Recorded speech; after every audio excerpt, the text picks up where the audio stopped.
जय हिंद। जय हिंद सर।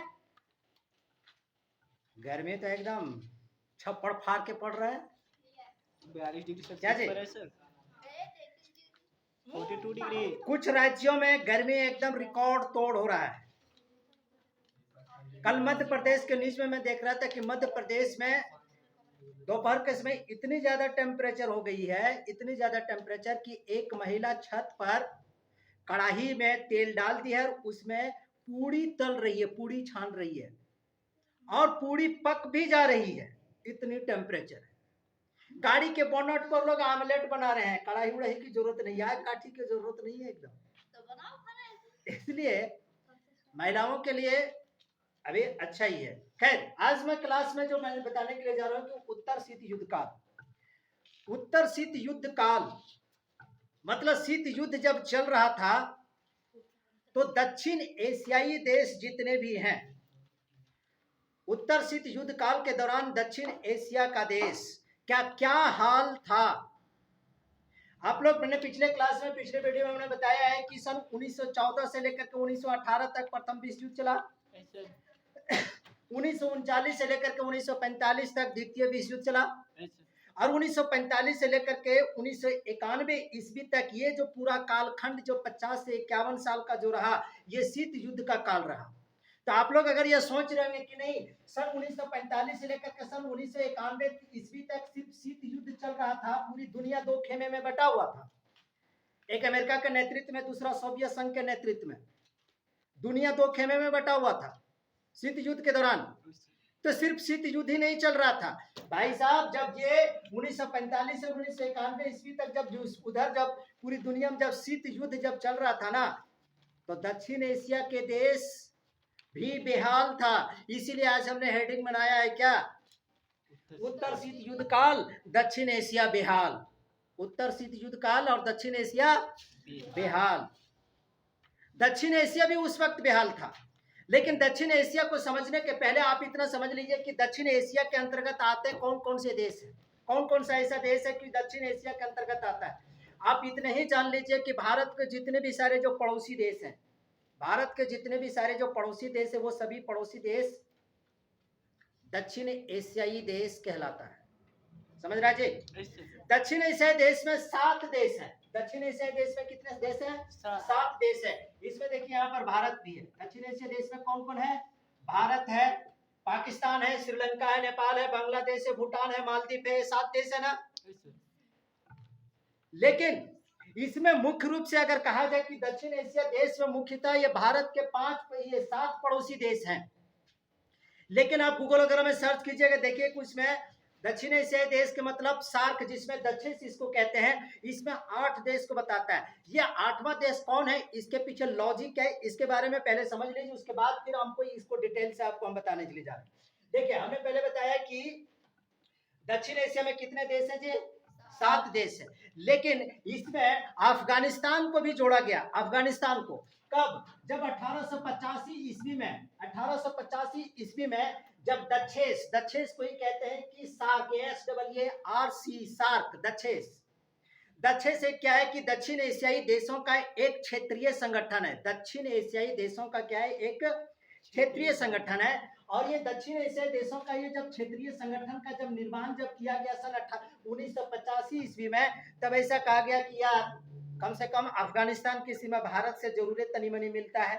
अफगानिस्तान की सीमा भारत से मिलता है, काहे तनी मनी उन्हें अलग थलग पड़ल रहेगा भैया, चलो इसको भी शामिल कर लेते हैं। इस प्रकार से अफगानिस्तान को भी दक्षेस में अर्थात सार्क में अर्थात दक्षिण एशियाई देश में इसको भी शामिल कर लिया। इस प्रकार से कितना देश हो जाता है? कुल 8 देश बन जाता है। समझ भाई देश? दक्षिण एशिया में कितने सारे देश हैं? कौन कौन सा देश है? फटाफट बताओ। भारत और अफगानिस्तान। आज समझ में आ गई? दक्षिण एशिया का मतलब नहीं कुछ आपको याद आएगा, कम से कम इतना कि भारत के जितने भी सारे पड़ोसी देश हैं सब दक्षिण एशिया का देश कहलाता है। समझ गई बात? तो यहाँ पर मूल क्वेश्चन क्या है, जब शीत युद्ध का दौर जब चल रहा था, दुनिया दो खेमे में बटी हुई थी, उस वक्त दक्षिण एशिया के देश का क्या हाल था? मतलब 2 ताकतवर देश लोग था, अमेरिका, सोवियत संघ, वने तो उन लोग एकदम दे फेटा फेटी दे दनादन तो कर रहा था उन लोग। लेकिन ये सब जो छोटे छोटे सारे जितने भी सारे देश हैं, इन लोग भी क्या दे चटाचट कर रहा था क्या? ये लोग भी लड़ाई झगड़ा कर रहा था। इन लोगों के बीच में कुछ विवाद था कि नहीं विवाद था? तो इन लोगों के भी बीच में काफी ज्यादा विवाद था। इन्हीं सारे विवाद के बारे में मैंने यहाँ पर बताया है कि कौन कौन सी इसमें इस प्रकार से विवाद चल रहा था। अर्थात शीत युद्ध का काल दक्षिण एशिया बेहाल, दक्षिण एशिया भी उस वक्त बेहाल था, इसकी भी हालत खराब थी। एक स्टेप मैंने अभी तक बताया। दूसरी बात को आप समझिए कि दक्षिण एशियाई देश में सबसे ताकतवर और सबसे बड़ा देश कौन सा है बताओ? दक्षिण एशियाई देश में सबसे ताकतवर और सबसे बड़ा देश कौन सा है जी? भारत। सबसे बड़ा देश कौन सा है? भारत है। देख रहे हैं जी? पाकिस्तान, श्रीलंका, नेपाल, बांग्लादेश, भूटान, मालदीव, ये सब अफगानिस्तान सब छोटा छोटा देश है। लेकिन इनमें से दक्षिण एशिया देश में सबसे ताकतवर और सबसे पावरफुल, क्षेत्रफल की दृष्टि से, सामरिक दृष्टि से, आर्थिक दृष्टि से, हर एक दृष्टि से दक्षिण एशियाई देशों में सबसे ताकतवर देश कौन है? तो भारत है। समझ रहे जी बात को? अब भारत इसमें बाप है। अब ये सब छोटा छोटा सभी लोग हैं, सब भारत के सब अगल बगल के सब पड़ोसी देश है। सबसे ज्यादा घर के गार्जियन पर सबसे ज्यादा जिम्मेदारी रहती है कि छोटकन छोटकन पर जिम्मेदारी रहती है? बड़े पर गार्जियन पर। सब घर के बड़े गार्जियन पर जवाबदेही होती है ना। उसी प्रकार से आप समझ लीजिए दक्षिण एशिया देश का गार्जियन कौन है? भारत। भारत है। दक्षिण एशिया देश का गार्जियन बाप कौन है? तो समझ लो कि भारत है, यही हेड है। समझ रहे बात को? तो घर में किसी भी प्रकार की कोई ऊंच नीच, छोटा बड़ा दुर्घटना, कोई भी चीज होता है, किसके सर पर फूटता है? गार्जियंस के सर पर फूटता है। समझ रहे बात को? इन लोगों ने जब शीत युद्ध का काल जब चल रहा था, शीत युद्ध का काल जब चल रहा था, तो शीत युद्ध के काल के दौरान पाकिस्तान, श्रीलंका, नेपाल, बांग्लादेश, भूटान, मालदीव, अफगानिस्तान, ये लोग सब आपस में इकट्ठा होना चाह रहा था। सब लोग सोच रहा था कि एक क्षेत्रीय संगठन बनावे, लेकिन भारत के डर से नहीं बना रहा था कि भैया ये दक्षिण एशिया देश में सबसे ताकतवर कौन है? तो भारत है। अगर हम लोग संगठित हो जाए, भारत कहीं धुन धान दिया तो बस, क्योंकि सबसे पावरफुल तो यही ना है। जब भारत को इस बात की जब जानकारी मिली ना, देखो भारत एक बहुत ही दिलबहार देश कर सकते, हाँ दिल बाग बाग वाला देश है भारत। जब भारत ने देखा कि ये सारे जितने भी छोटे छोटे देश हैं, भूखे नंगे फकीर जितने भी सारे देश हैं, ये लोग सब एकजुट होना चाह रहे हैं, एक क्षेत्रीय संगठन बनाना चाह रहा है, तो भारत ने इसकी अगुवाई कर दी। और भारत ने अगुवाई कर दी और भारत ने सबको बुलाया, और भारत ने सबको बुला करके, वह समय है सन 1885 ईस्वी, 1885 ईस्वी में सबको बुला करके, जो अभी तक मात्र 7 देश था, इसमें अफगानिस्तान को भी शामिल कर दिया, और इस क्षेत्रीय संगठन का नाम दिया गया क्या? डचेस, जिसको इंग्लिश में बोलते हैं क्या? सार्क, डचेस। दक्षिण एशियाई देशों का एक क्षेत्रीय संगठन है। और इस प्रकार से इसमें कुल टोटल 8 देश आ गया। अभी तक मैंने इसकी इतिहास के बारे में हमने बताया कि यह संगठित क्यों हुआ। अब जब शीत युद्ध का काल जब चल रहा था, तो दक्षिण एशिया के जितने भी सारे देश थे, कौन कौन सा मामला से, कौन कौन से घटनाओं से, किन किन सारे विवादों से आपस में ये लोग भी एक दूसरे से बेहाल थे, वो कौन कौन सा मतलब मामला था। आइए पहले हम दिखाते हैं। पहले लेते हैं कि पाकिस्तान के बारे में। पाकिस्तान का विवाद किस देश से है जी? कश्मीर से है। बकलोल है एकदम का जी। भारत से, भारत से न जी, भारत से उन्होंने निकला है। लोग कहता है ना कि इस चुनाव के दौरान आप लोग सुने होंगे कि पाकिस्तान के पास एटम बम है, उससे दुश्मनी मत लो। अरे भाई मेरा कहना है ये शाश्वत सत्य है, बड़े बड़े ग्रंथों में लिखा हुआ है क्या कि जिसका जन्म हुआ है उसकी मृत्यु, उसका विनाश निश्चित है ना जी? इसको झुठला नहीं सकते हो। तो भारत का जन्म होबे नहीं किया है, भारत शाश्वत है। जन्म तो हुआ पाकिस्तान का, तो मिटेगा कौन? पाकिस्तान में मिटेगा जी। भारत को कोई जन्म दिया है क्या? पाकिस्तान को जन्म दिया तो पाकिस्तान में मिटेगा, भारत कैसे मिटेगा? आगे देखो इसमें, हाँ इधर, अरे जो गर्मियों में ऐसे ऐसे करते रहती है, कहा तुम है सर बकलोली लोग। हाँ, उत्तर प्रदेश में जो एकदम लोल बकलोल होते उसको कहते हैं बौरा। क्या कहते हैं? बौरा। और बिहार में कहते हैं बकलोल। और झारखंड में क्या कहते हैं पता है? झारखंड में कहते हैं बैल। झारखंड में बैल कहते हैं, एकदम बैल है रे, ऐसे बोलते हैं लोग झारखंड में।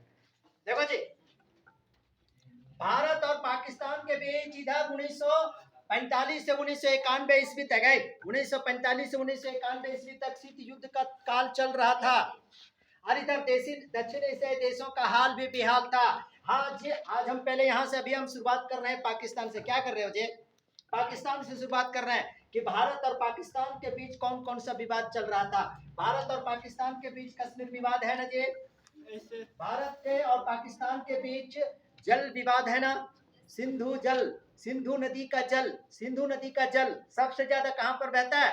पाकिस्तान में बहता है। अगर भारत सिंधु नदी के जल को अगर रोक देना तो आधा पाकिस्तान, 80% पाकिस्तान रेगिस्तान बन जाएगा, पानी के लिए तरसेगा, वो पानी के लिए तरसेगा। भारत सिंधु नदी का पानी का जितना अपने नहीं इस्तेमाल करता उससे ज्यादा कहीं पाकिस्तान इसका इस्तेमाल करता है, क्योंकि ये भी बात सही है कि सिंधु नदी सबसे ज्यादा लंबी दूरी तक पाकिस्तान की ही भूमि पर बहती है, ये बात सही है, लेकिन निकलता तो है भारत से। अगर यहीं पर मुँहे पर अगर बांध देगा और जल को अगर किसी दूसरे तरफ अगर मोड़ दिया जाए तो पाकिस्तान त्राही करेगा कि नहीं करेगा? ये विवाद चल रहा था। उधर शीत युद्ध का दौर चल रहा था, इधर कश्मीर विवाद चल रहा था भारत पाकिस्तान के बीच। तो जल विवाद भी सर क्रिक क्या है? सर क्रिक भारत और पाकिस्तान के बीच जम्मू कश्मीर क्षेत्र में एक बहुत बड़ा क्षेत्र है, उसका विवाद चल रहा था। सियाचिन जानते करते हो? सियाचिन जो विश्व की सबसे बड़ी क्या है? ऊंची चोटी कहते हैं, जहां पर भारतीय सेना लोग सबसे अधिक ऊंचाई पर जहां पर लोग रहते हैं, सियाचिन कहते हैं। इसका विवाद चल रहा था। और भैया सीमा पार आतंकवाद तो चलते रहता ना। भारत और पाकिस्तान के बीच सीमा पार से आतंकवाद, सीज फायर का उल्लंघन, ये सारे विवाद तो चलता रहता है। इसका मतलब ये हो गया कि उधर शीत युद्ध का काल चल रहा था और इधर दक्षिण एशिया अपने ही समस्या में क्या था? बेहाल था।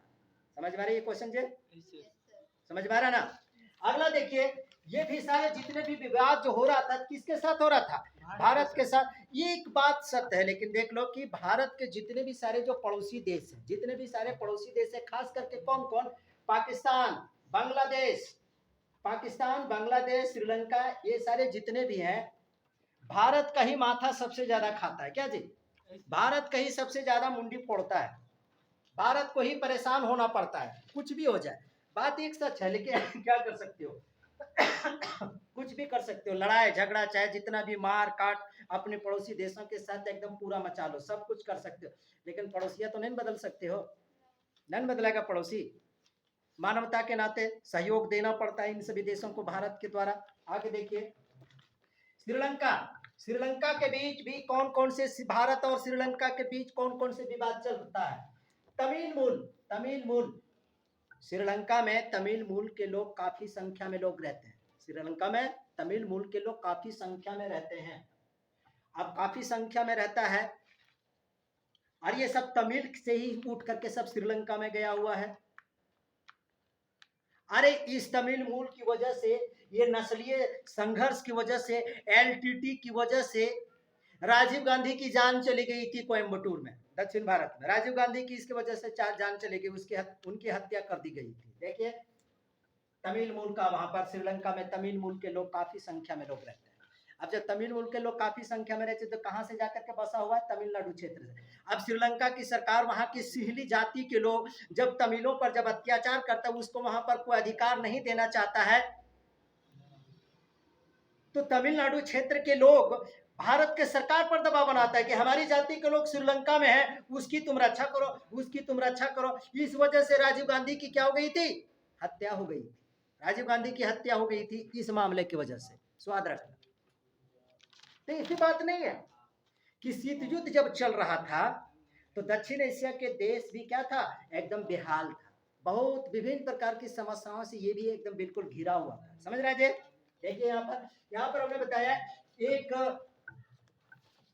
कच्छा तीवू द्वीप है, ये भी है। भारत और श्रीलंका के बीच विवाद का कच्छा तीवू द्वीप है। कच्छा द्वीप है जो 285 एकड़ क्षेत्र में फैला हुआ, 285 एकड़ जमीन है, भूमि है, कच्छा द्वीप।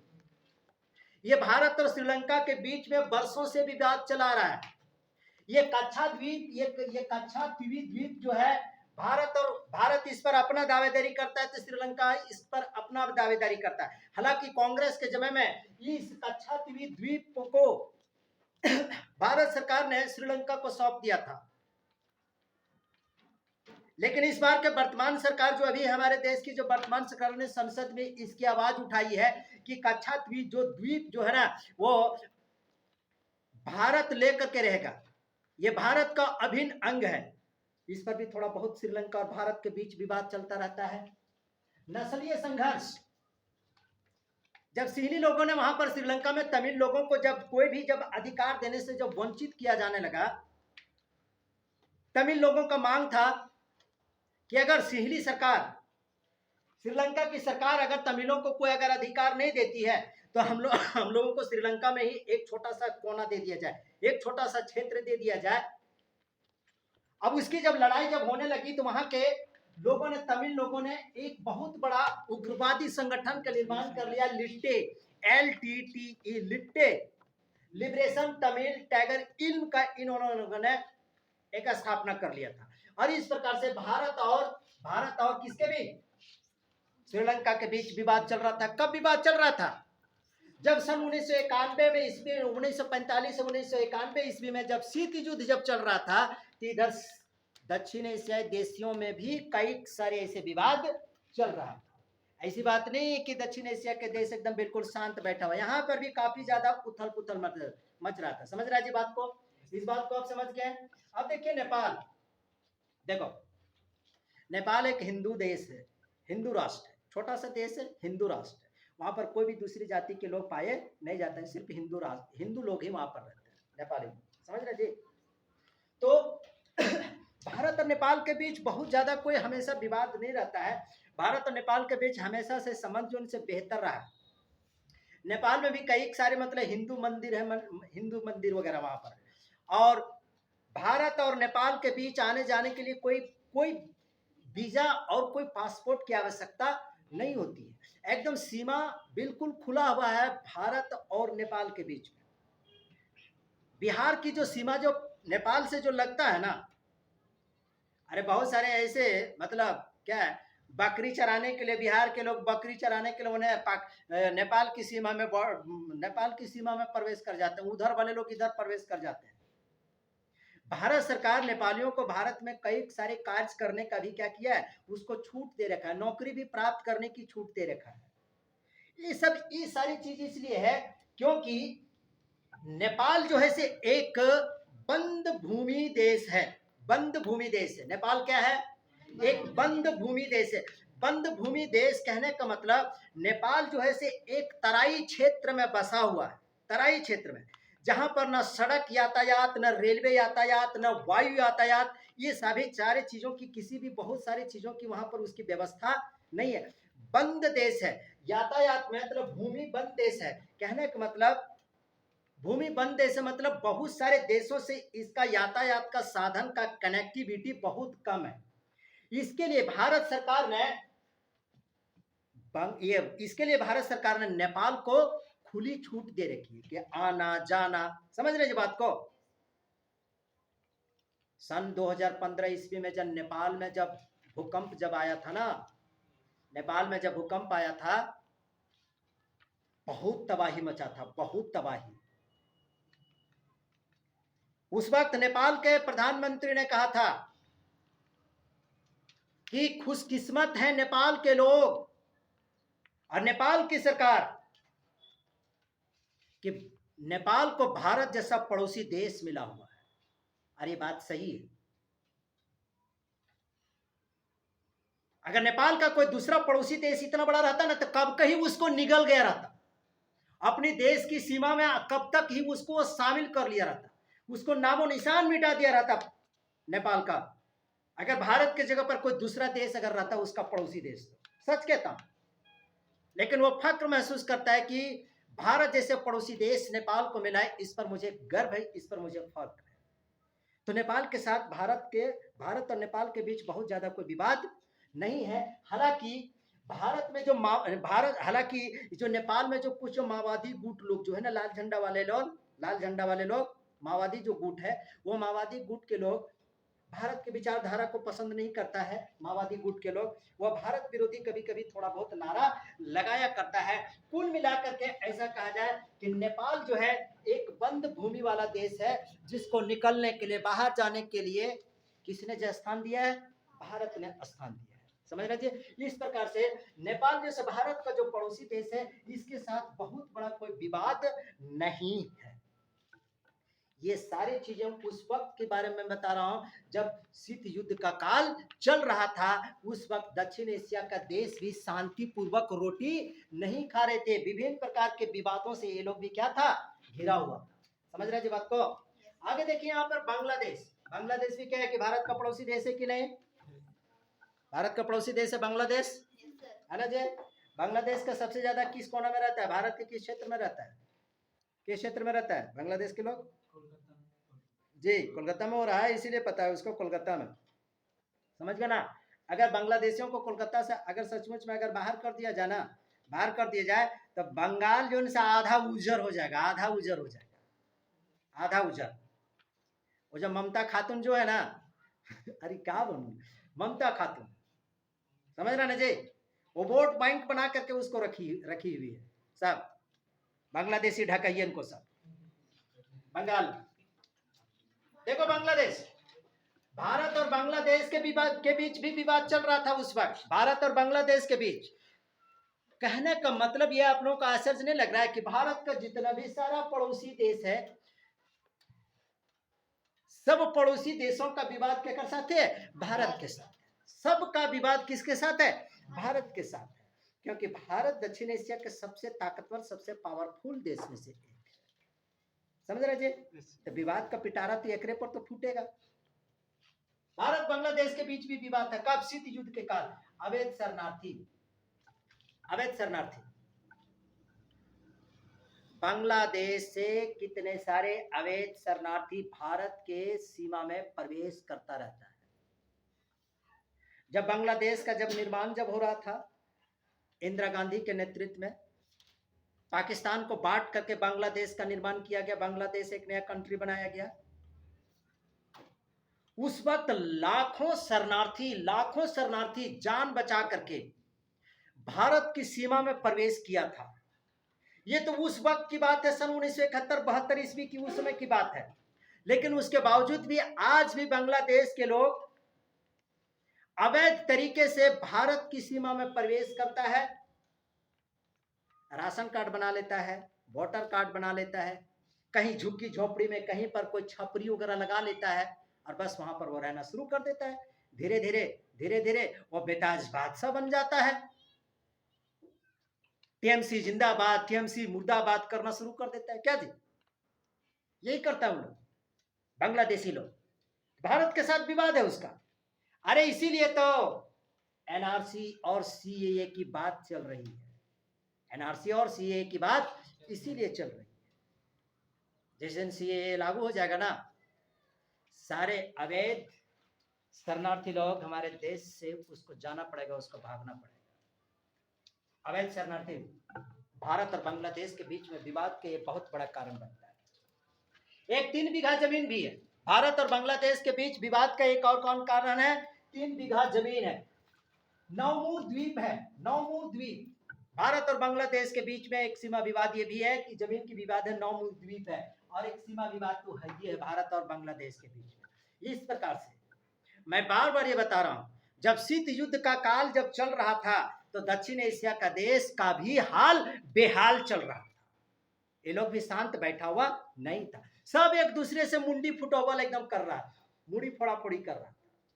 समझ रहे जी। उधर तो सोवियत संघ और अमेरिका के बीच में तो चल ही रहा था मुंह फुला फुली एकदम, कब एकदम बारूद के ढेर पर पूरी दुनिया बैठा हुए थे, कब एक चिंगारी फेंक देता, तीसरा विश्व युद्ध फिर से शुरू हो जाता। लेकिन शुरू नहीं हुआ, ये गनीमत है। अब कब शुरू होगा अब इसके बारे में अभी नहीं कहा जा सकता है। यहां तक बात समझ। भूटान, भूटान भी भारत का पड़ोसी देश है ना जी। भूटान भी भारत का पड़ोसी देश है। भूटान की जो सीमा है भारत से लगभग 699 किलोमीटर सीमा भारत की सीमा से लगता है, 699 किलोमीटर की सीमा लगता है। लेकिन इसके साथ भी कभी कभी विवाद हो जाता है।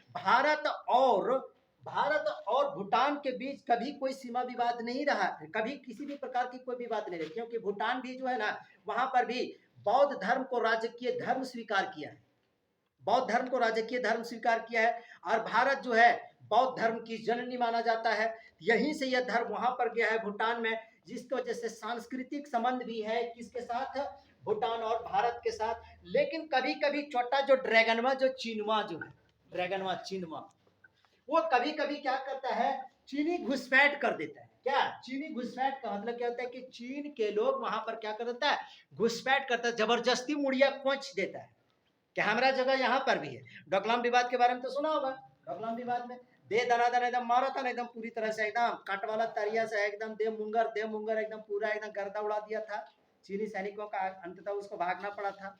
तो इस प्रकार से विवाद थोड़ा बहुत चलता रहता है। मेरा कहने का मतलब ये हो गया कि जब शीत युद्ध का जब दौर जब चल रहा था, तो दक्षिण एशिया का दौर भी कोई बहुत अच्छा चल नहीं रहा था। ये लोग भी विभिन्न प्रकार के विवादों में घिरा हुआ था। इन लोगों को कभी हाल क्या था, बेहाल था। और ये सब हाल जो बेहाल था, ये सब किसके सर फुट रहा था, सब भारत के सर फुट रहा था। क्योंकि भारत ही दक्षिण एशिया देश का सबसे ताकतवर और सबसे पावरफुल देश है। जितने भी पड़ोसी देश है सबका विवाद क्या कर साथ है, भारत के साथ है, भारत के साथ है। समझ रहे जी। और एक लास्ट में आपको बता रहा हूं कि मालदीव, मालदीव के साथ भी एकदम बेचारा के सम्मानित, इसके साथ रिश्ता है, इसके साथ ऐसा कोई विवाद नहीं है। इस प्रकार से हमने आज के प्रश्न में यही बताने की कोशिश किया कि जब शीत युद्ध का दौर जब चल रहा था पूरी दुनिया में, तनाव भरा हुआ था, तनाव भरा परिस्थिति थी पूरी दुनिया में। कभी भी क्या हो सकता था, उसमें एक चिंगारी देने की जरूरत थी, तीसरा विश्व युद्ध छिड़ जाता। उसी दौरान दक्षिण एशियाई देशों का भी हाल क्या था, बहुत अच्छा नहीं था। इसका भी हाल क्या था, बेहाल था। आपसी विवादों के साथ भारत के विभिन्न पड़ोसी देशों के साथ, लगभग सभी पड़ोसी देशों के साथ भारत का उस वक्त वे विवाद चल रहा था। इसीलिए इस प्रश्न का हमने हेडिंग बनाया क्या, उत्तर शीत युद्ध काल, दक्षिण एशिया बेहाल। उत्तर शीत युद्ध काल और दक्षिण एशिया बेहाल। तो दक्षिण एशिया भी बेहाल था, कोई शांतिपूर्वक नहीं रह पा रहे थे। समझ में आ रही बात। चलिए ठीक है।